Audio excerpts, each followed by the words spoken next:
O Itaú BBA se reuniu com mais de 100 investidores institucionais espalhados pelo mundo afora, distribuídos entre a Europa, a América Latina e também a América do Norte. E eles chegaram aí a um consenso dizendo que, dos países emergentes, Brasil segue sendo o preferido. Então, na hora de eles arriscarem a sua grana em mercados emergentes, a Bolsa Brasileira ainda acaba sendo a preferida. E basicamente tiveram alguns setores e algumas ações que acabaram se repetindo muito nessa conversa, nessa reunião que foi feita, e eu quero destacar hoje para vocês que ações são essas, que setores são esses que os gringos estão preferindo no momento para 2024. Então me acompanha até o final do vídeo, já deixem um like de vocês, se inscrevam aqui no canal e cliquem no sininho porque tem conteúdo novo e, claro, me contem aqui nos comentários se alguma dessas ações vocês têm na carteira. Mas vamos lá, gente, sem mais delongas, eu primeiro preciso trazer o que foi consenso sobre a Bolsa Brasileira em si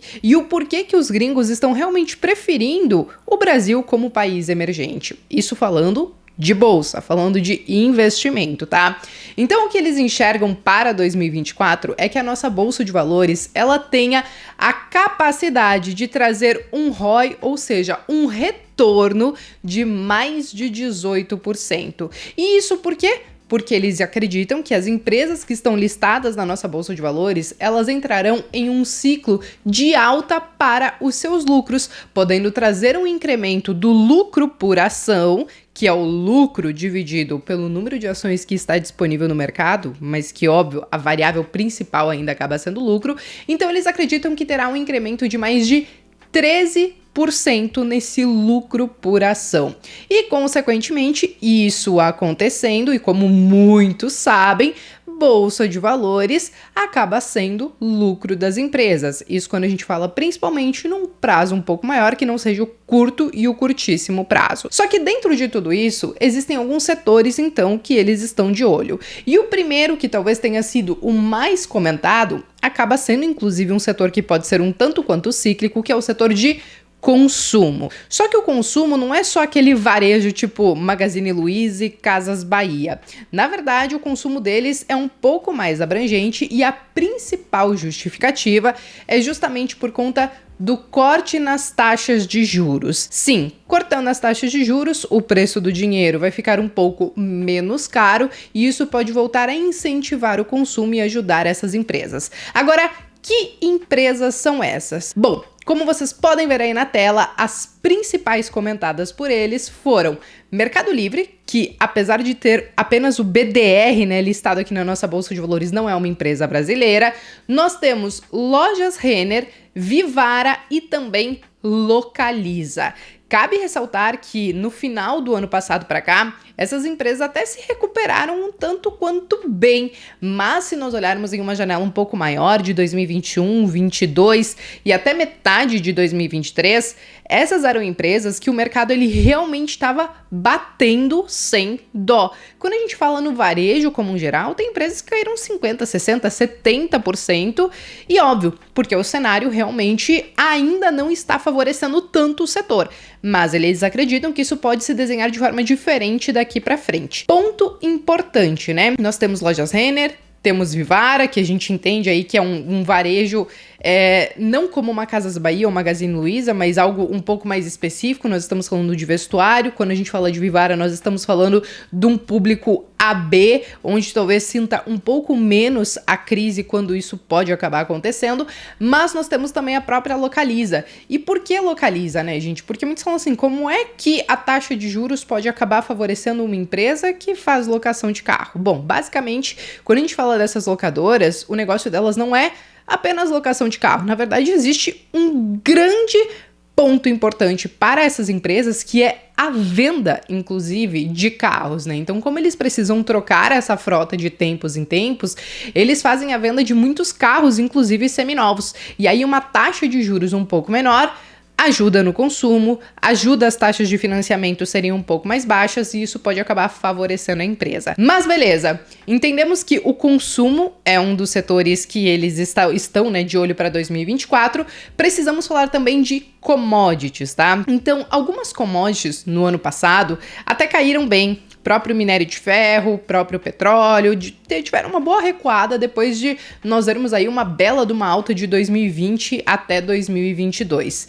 E aí o que acontece? Eles até entendem que algumas commodities podem voltar a subir para o ano de 2024 e uma delas é justamente o minério de ferro.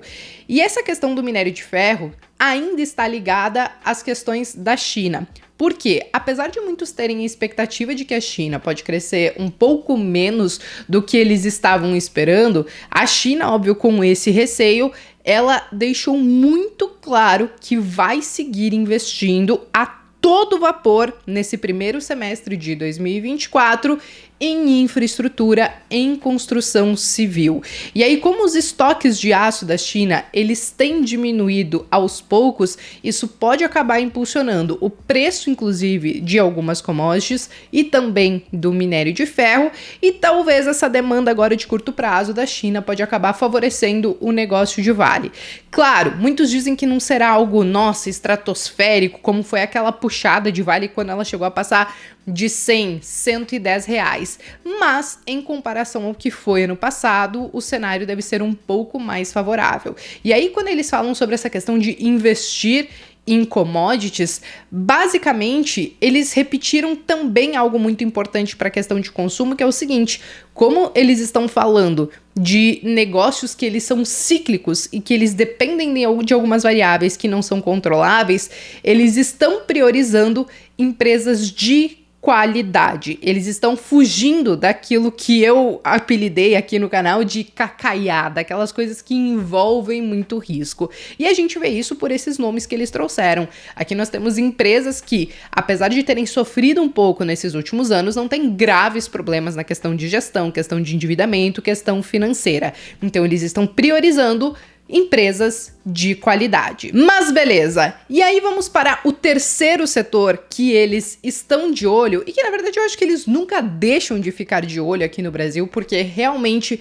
é algo muito diferenciado, inclusive de outros lugares do mundo, é justamente o setor financeiro. E eles não especificaram nomes de bancos específicos que eles estão de olho, mas eles mais uma vez frisaram que eles buscam instituições financeiras e bancos principalmente, mas que tenham uma alta qualidade e uma alta solidez. E aí, eu me dei aí a livre escolha de talvez trazer para vocês algumas opções que eu enxergo no mercado, como vocês estão vendo aí. Itaú, Santander, Bradesco, Banco do Brasil, até mesmo um BTG, por exemplo, que cresceu bastante nesses últimos anos, mas são todos bancos que, por exemplo, apesar de o Bradesco ter sofrido um pouco mais no ano passado, com a questão inclusive das americanas, esses bancos continuam entregando lucro, continuam trabalhando com uma margem interessante, conseguem operar muito bem. A única questão mesmo aqui é a gente avaliar. Bradesco hoje tem aí um dividend yield maior do que os outros bancos, talvez até mesmo pela questão do preço em si, que ele foi um dos bancos que acabou talvez mais sofrendo aí nesses últimos anos, mas também tem a própria questão de Banco do Brasil, que ainda assim acaba sendo um dos bancos mais baratos. Então sim, setor financeiro sempre foi uma preferência dos gringos. Na verdade, assim, quando a gente olha o comportamento do gringo aqui na nossa bolsa de valores, basicamente eles têm um combo ali que, na dúvida, eles meio que estão sempre expostos neles, que é Vale, Petrobras e bancos, que são os chamarizes, vamos dizer assim, da nossa bolsa de valores. É claro, diante de toda essa reunião, diante de toda essa conversa, até surgiram alguns outros nomes, como Raia Drogasil ou até mesmo VEG, mas sem grandes ênfases em cima disso. O único ponto é, em linhas gerais, eles estão otimistas com a Bolsa Brasileira, mas diante também de tantas incertezas que estão acontecendo no mundo, de conflitos e também questões econômicas aqui no Brasil, então eles acabam preferindo realmente se posicionar em empresas de qualidade. Do que os gringos, então, eles estão fugindo nesse momento, tá? Então, eles não estão dispostos nesse momento a se posicionar em small caps devido ao risco, e eles também não estão dispostos a se posicionar naquilo que a gente chama de utilities, né? Que são aqueles setores como de água, saneamento, de energia, e isso por quê? Porque para eles entenderem como a legislação brasileira funciona em cima dessas empresas é muito mais complicado. E o que nós temos visto, inclusive de movimento em relação a essas empresas nesses últimos anos, é essa tentativa de capitalização, de privatização. E aí, diante de tudo isso, realmente isso pode ficar meio bagunçado na cabeça do gringo e por isso eles acabam preferindo ficar de fora de tudo isso. Mas basicamente, gente, esse foi o resumo, então, dessa reunião, desse encontro do Itaú BBA com esses investidores gringos, e essas são as preferências de 2024 até então. Mas agora me conta, você tem alguma dessas empresas na sua carteira? Escreva aqui nos comentários que eu tô sempre atenta. Eu me despeço por aqui, um bom domingo e uma boa semana para todo mundo e até o próximo vídeo.